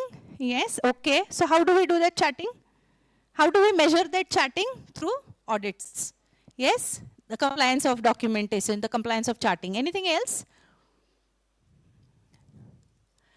How many pressure ulcers happen in my hospital? Because pressure ulcer or pressure injury is a nursing job, okay, to give positioning, to give back care, okay, to assess the patient every 2 hourly. This is my job as a nurse. So it is purely my indicator. If I don't do that work, it is going to increase my pressure injury of the hospital, and that shows that that hospital ka nursing care is poor. Okay? So that is one of the key quality indicator for nursing department. Anything else what comes to your mind? Administration errors of medications. Okay? Administration to aap aur main hi karte hai na hospital mein. Yes? So if there is increase in medication error of administration, then it is my indicator. Anything else where the nurse is responsible? Nursing patient satisfaction. Okay? Agar nursing care mein, it is measurable, na? Yes, you give some ratings and you can convert it into percentage. So that is measurable. So patient satisfaction from nursing point of view. Anything else? Very good. Somewhere it came. Yes. Say loudly, madam. Very good. So what all comes in infection prevention? Hand hygiene compliance for nurses. Yes. Reduce rate of ventilator associated pneumonia. Use reduction in COTI. Yes. आप लोग को सबको पता है. हाँ, बोलिए. फिर reduction in CLABSI. Yes. Reduction in needle stick injuries. I'm just talking about nurses. There are many other healthcare professionals working with us. I'm just confining to nursing. Okay. So this key performance indicators measures how my nursing excellence in my hospital is. Okay. Next is about incident reporting system. Now every hospital should have a incident recording system. Okay. Now when I say about incidents reporting, what are incidences?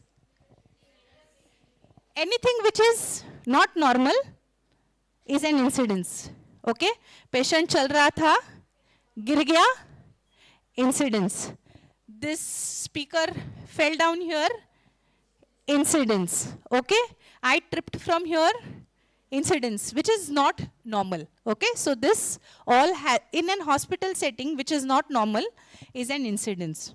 So it may be harmful, it has harmed somebody, it has not harmed somebody, but or we have just missed, called as near miss, or it was to such an extent that we lost a life of that patient, of somebody. That is called a sentinel event. Okay, so all this what happens needs to be having an information system कि अगर नीचे कहीं पे कुछ हो गया, how it gets reported to the head of the hospital. So that is called as a incident reporting system. Okay. So do you think this incident reporting system is good or bad? Good. लेकिन मैं बताऊंगी तो मुझे डांट पड़ेगी ना? Yes, no? I forgot to give the medicine. मैं क्यों बताऊं? How many of you all believe me? बाबा मैं बताऊंगी तो बस मेट्रन मुझे नेक्स्ट डे अस्पताल से निकाल देगी.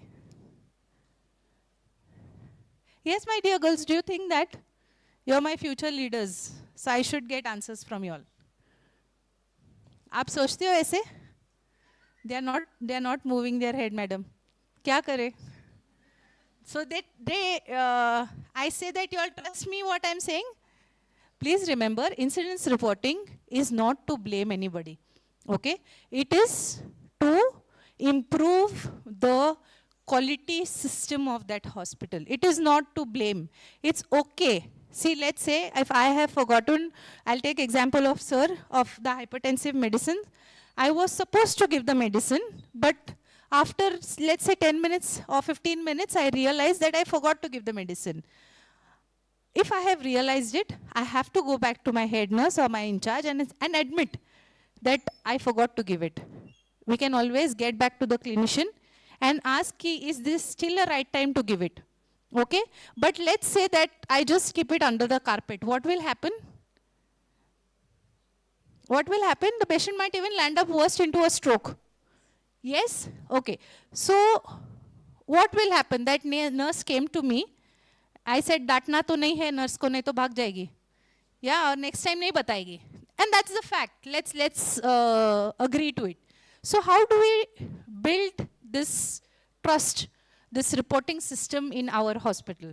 Okay. First is no blame culture. No blame culture means it's good that she has come to me.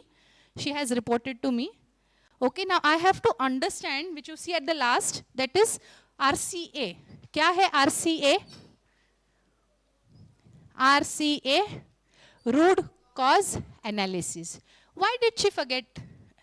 Did she had more patients that she tend to forget it? Was she having some other problems? Okay, what made her to forget? Maybe this was just that one nurse who forgot. I mean, and came to report me. There may be such 10 nurses who did not come to report me. Okay, so that is how I build my culture of the hospital. So first is no blame game.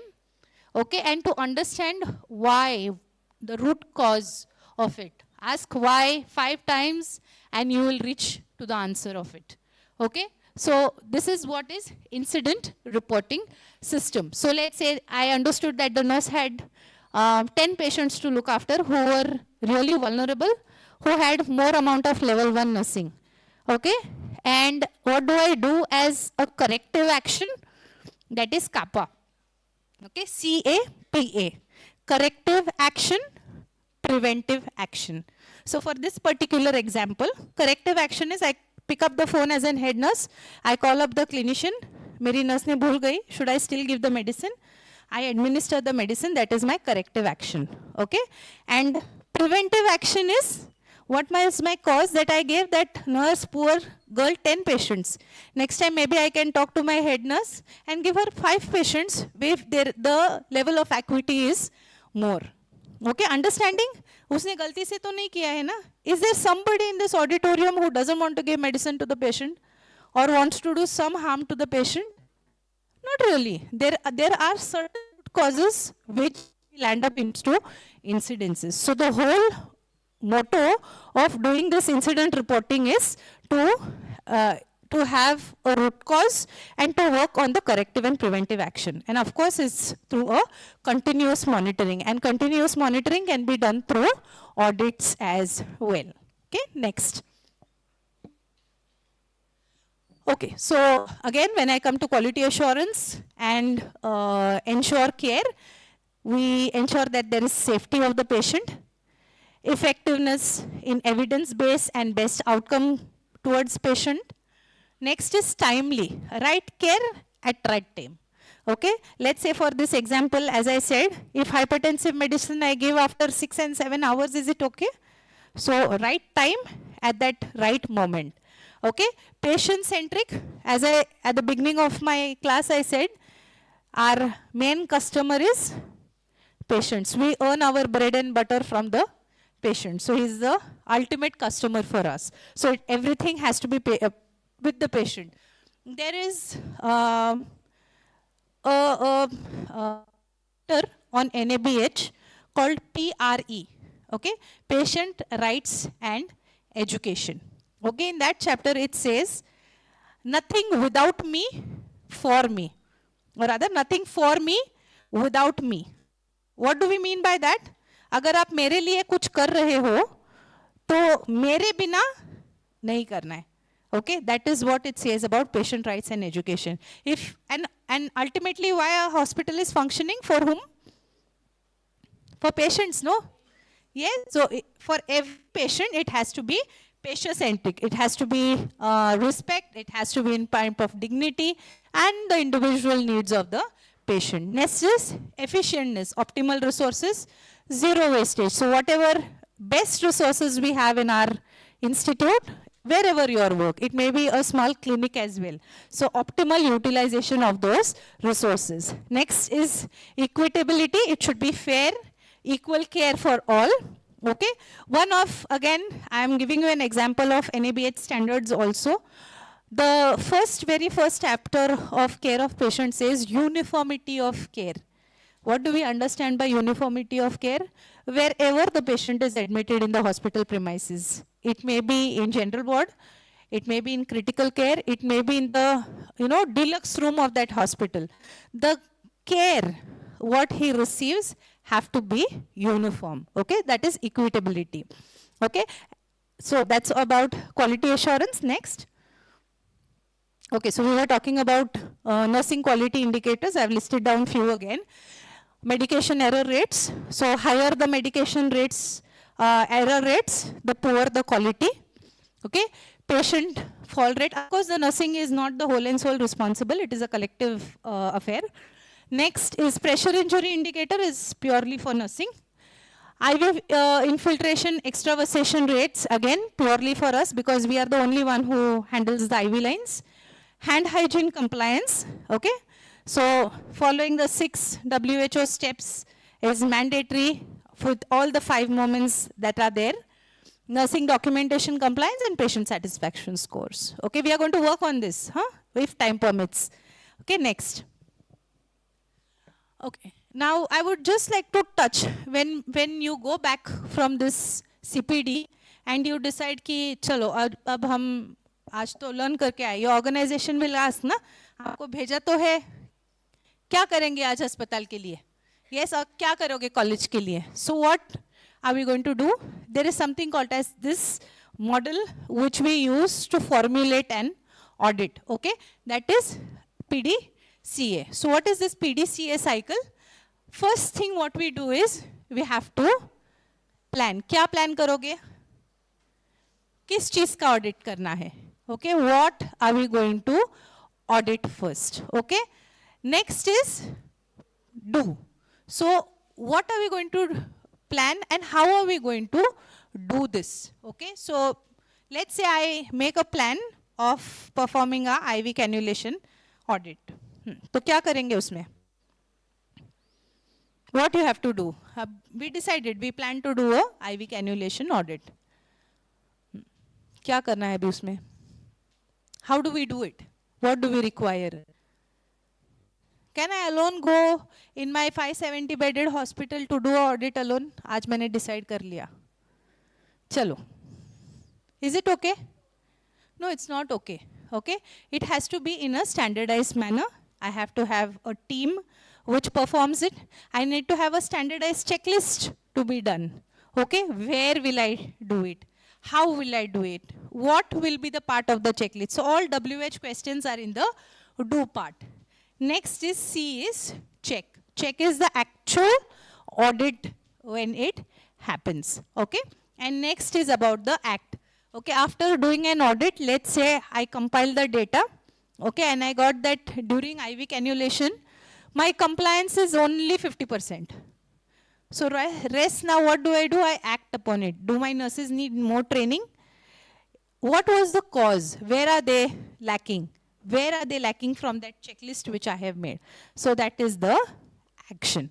Okay, so PDCA cycle is of the audits. Okay, next. So what are the characteristics of nursing audit excellence? It has to be, we said no do, but what to do? Okay, so it has to be systematic and structured. We have to have a proper checklist. Otherwise, I will check 1 points, other will check 1 points. Can we evaluate it? Can we measure it? No. So it has to be structured and systematic, evidence-based. ये क्या आ गया बीच में? Okay, fine. So you all heard about AI in the morning, no? So this is all AI introduced. I have used few slides, I admit that, with the help of AI. So using AI, this is the side effect, okay? Next is about objective and measurable. That's what I said, it had to be objective. What am I going to do? Am I going to check the procedure? Am I going to check against the standard? And it has to be measurable. Okay, next is continuous improvement oriented. So after this 50%, should I leave that audit there only? Management bolega mujhe, why have you done the audit? So what is the improvement plan? What is the action plan? Next is participative approach. That's what I said. No, I thought today I'm going to do an audit. I take the paper and pen and go. Is it possible? No, it has to be a collective approach. You should also be ready to listen to me if I stand on the platform, isn't it? Yes? So it has to be a participative approach, documentation focused, and outcome oriented. Okay, we have to have outcomes for every audit which we perform. Next. Okay, I think there's a problem when the slides have been, displayed.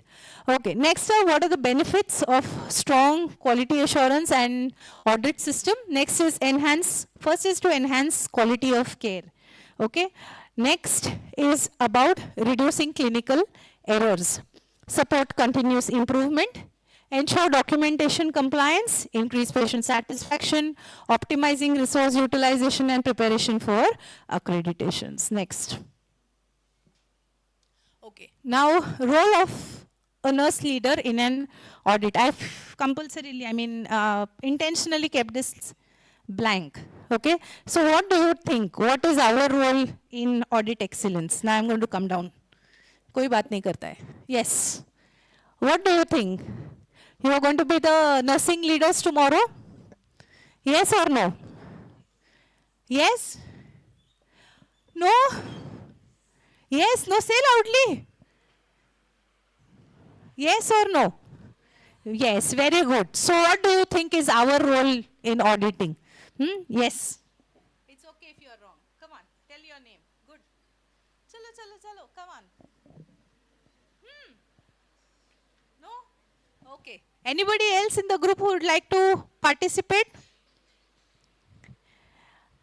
Okay, the main motto of the CPD is we want to create leaders among you. I'm telling you, my motto of coming here, yes, very good, I have one leader here. Come on. I think everybody should clap for her first. Accuracy. Yes, tell me, what do you think is your role in audit excellence? You can talk in whatever language you understand. Each work should be done with accuracy. Yes, very good. With accuracy, okay? Yes. So, accuracy is one. So when I'm performing as a leader, if I'm standing for all these 100, 200 people, the audits which have to be done, it has to be accurate. Okay. Anybody else? Accurate in what terms?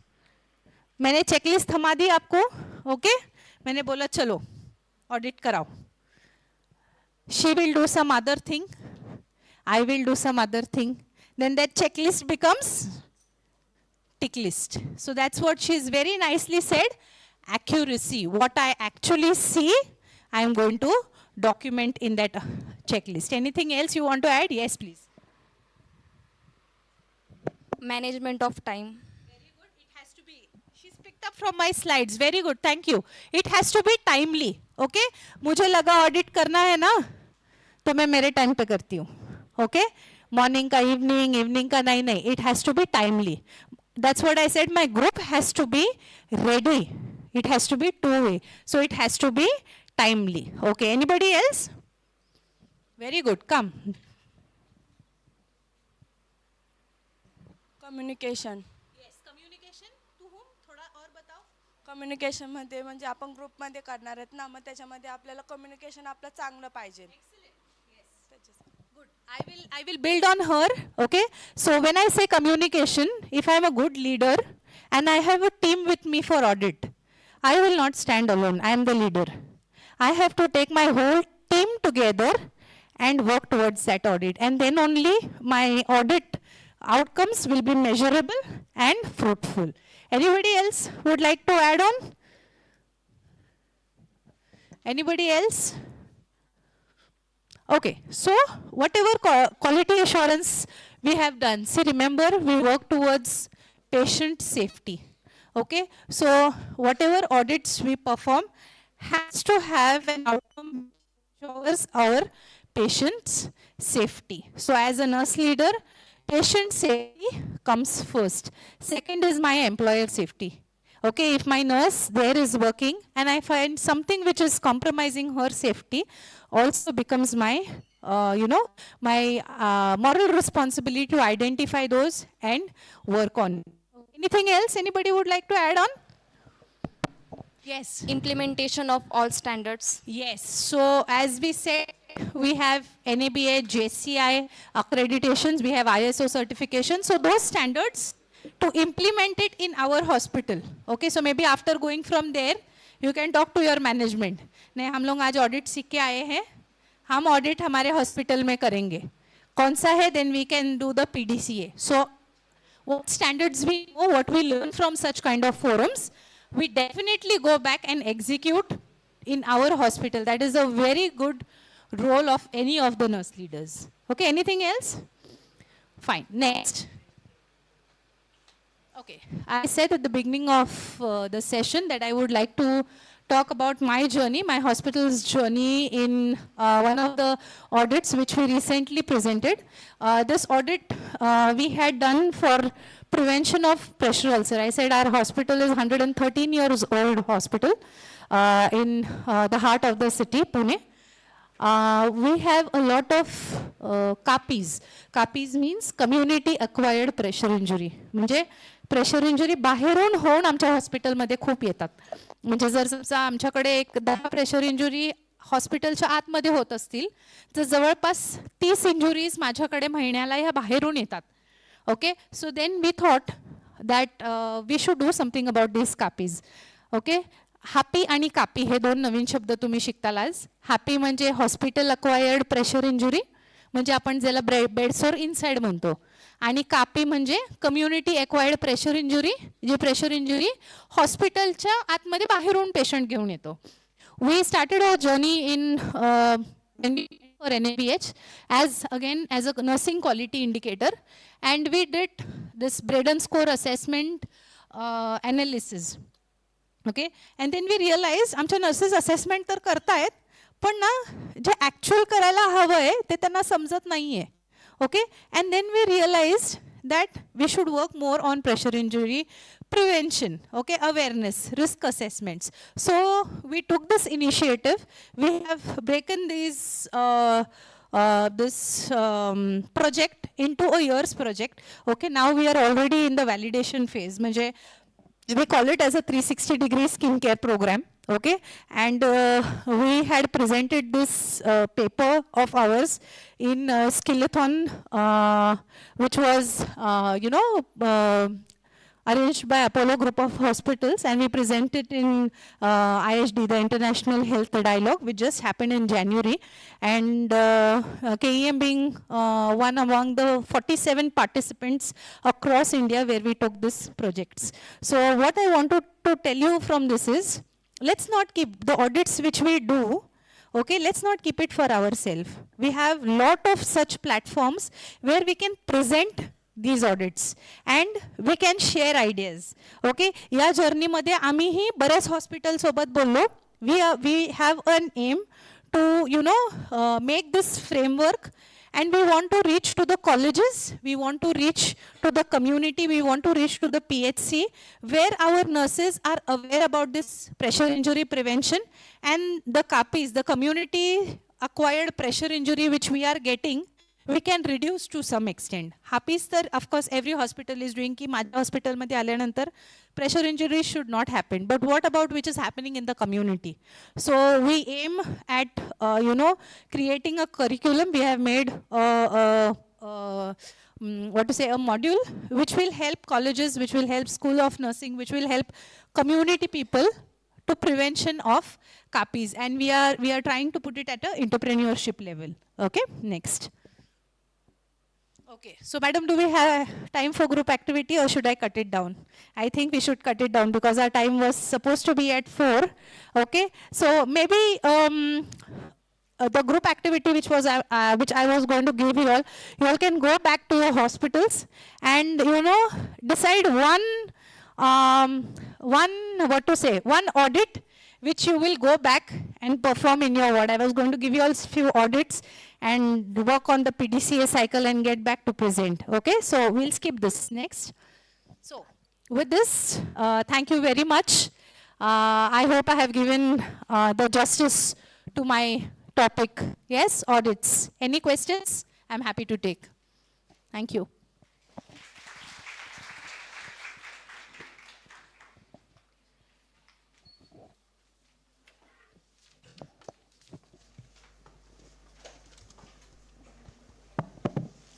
Thank you, madam, for explaining about what is quality assurance, nursing indicators, and what is nursing audit cycle. Thank you once again. Our all sessions is completed here. I request to our today's CNE observer, Dr. Shivcharan Singh, sir, to share your opinion.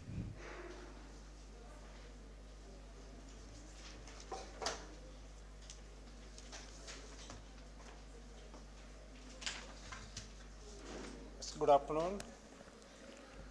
Yes, you are here, mentally, physically. So I think seeing the observer at last is now it is completed.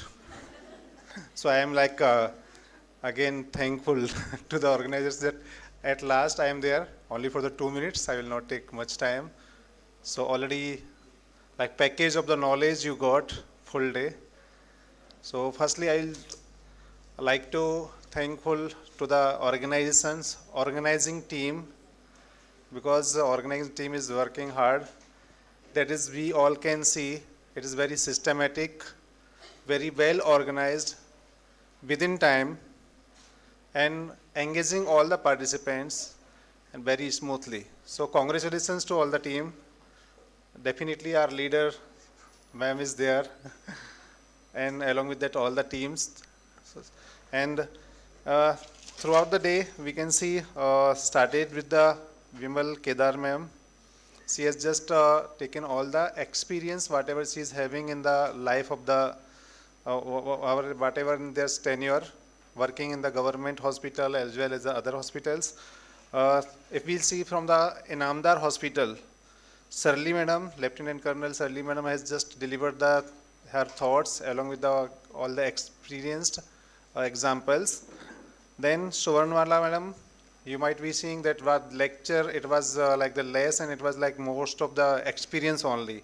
She just all with she has just delivered with all the thoughts. Inderjeet sir, all the legal issues very well defined. Although sir has just recognized that you are just somewhere getting bored at last, but sir has just reminded you that it is very important for our life. Because nowadays, today it is only the lecture, but in our life it will be definitely beneficiary to us. And at last, we always tell the top up on the cake. Okay, Loma ma'am, definitely she has just, it was refreshed session. Like the last, you told that at last all must be thinking, yes, yaar, we are bored, bahut ho gaya abhi lecture. But it was like the awakening lecture that is always engage the participants. And last but not least, all the participants those who are here patiently listening to all the speakers and receiving all the knowledge along with the skills in the terms of the theory as well as by the experience. So thank you so much to you also that patiently you are here. And at last, again, I want to tell all the organizing team and all the organizers and definitely the institute head, thank you so much once again.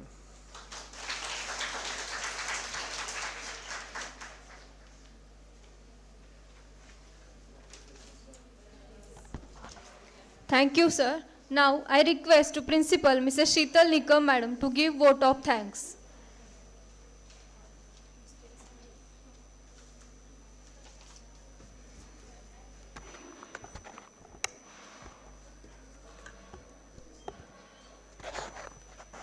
Good evening to all. On behalf of late Uddhara Tulsiram Jadhar Foundation's Institute of Nursing, Pune, it's my privilege to extend a heartfelt vote of thanks to everyone who has made this CNE program a memorable and enriching one. First and foremost, I would like to thank our Founder President Principal Dr. Sudhakar Rao Jadwar sir and our Vice President Advocate Shardul Rao Sudhakar Rao Jadwar sir for their constant guidance, support and motivation in making this event successful. I sincerely thank our Treasurer Mrs. Surekhatai Jadwar ma'am for her continuous support and encouragement. I express our deep gratitude to our MNC CPD Observer Dr. Shivcharan Gandhar sir for sparing valuable time from the busy schedule and for inspiring us with such an enlightenment session. I would like to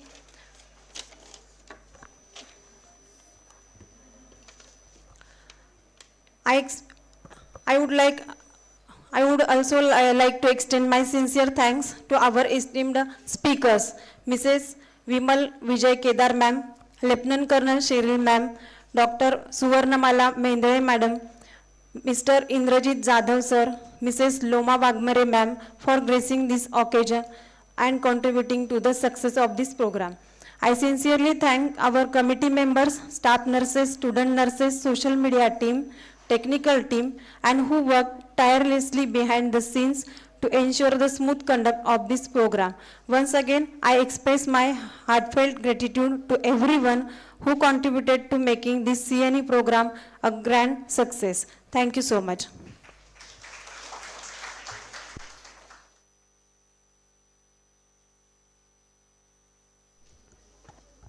All delegates can note that QR code for post-test, QR code will be there. Everyone can scan this code and solve the post-test. As we complete our today's conference, I request to all of you to stand up for the Vande Mataram song.